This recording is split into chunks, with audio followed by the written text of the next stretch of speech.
And joining us right now to get her analysis on the debate is 9 News Republican political analyst Kelly Maher. Kelly, what does last night's debate say about the future of the GOP? Well, I mean, look, it was a very spirited debate for second place, right? That's exactly what we all knew it was. It was very much the B team. We saw in the last series of Republican presidential debates that they actually had so many candidates. They did kind of the A team and the B team, if you'll remember. And similarly, except the one guy that is leading the pack just wasn't there. So it was really the race for second place. Yeah. And he wasn't there, but I mean, he seemed to be almost a physical presence because everybody was talking about him, lots of questions asked, and there really seemed to be a divide. You saw Chris Christie being, really strong, getting boos, getting cheers, but taking that stance, than others, kind of supporting him. What does this make for the landscape like moving forward? Yeah, I mean, it certainly seemed to me like Vivek Ramaswamy was really making a strong play to be the VP. I think he really overperformed where people thought he was going to be last night. I think he probably gained the most.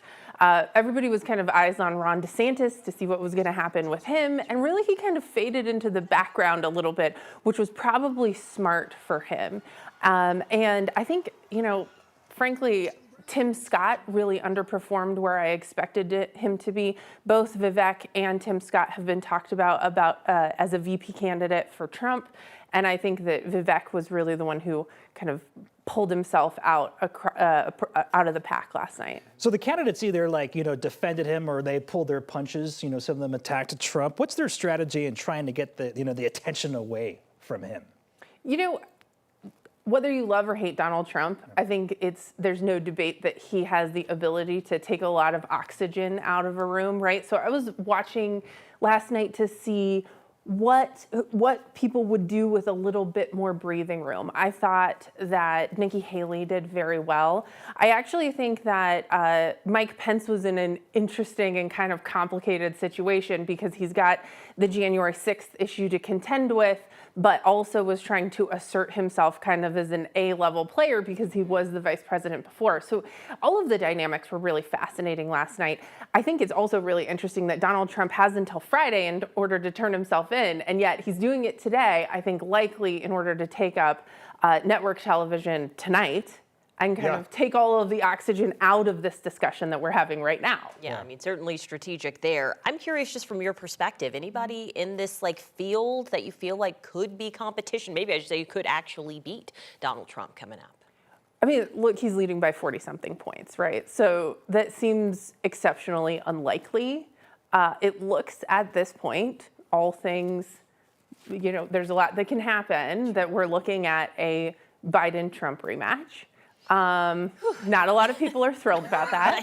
Take a deep breath. All right. Here we go again. Right? We've all seen the show.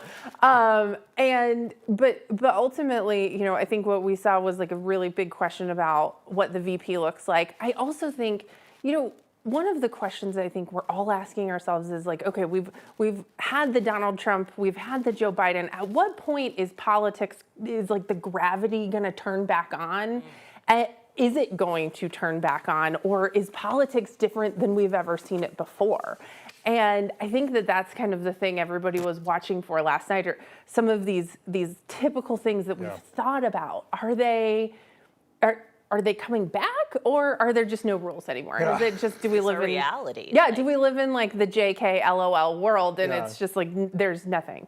Yeah. There's no rules. It's a daunting thought. Let's see what happens. Kelly, it's always great to have you.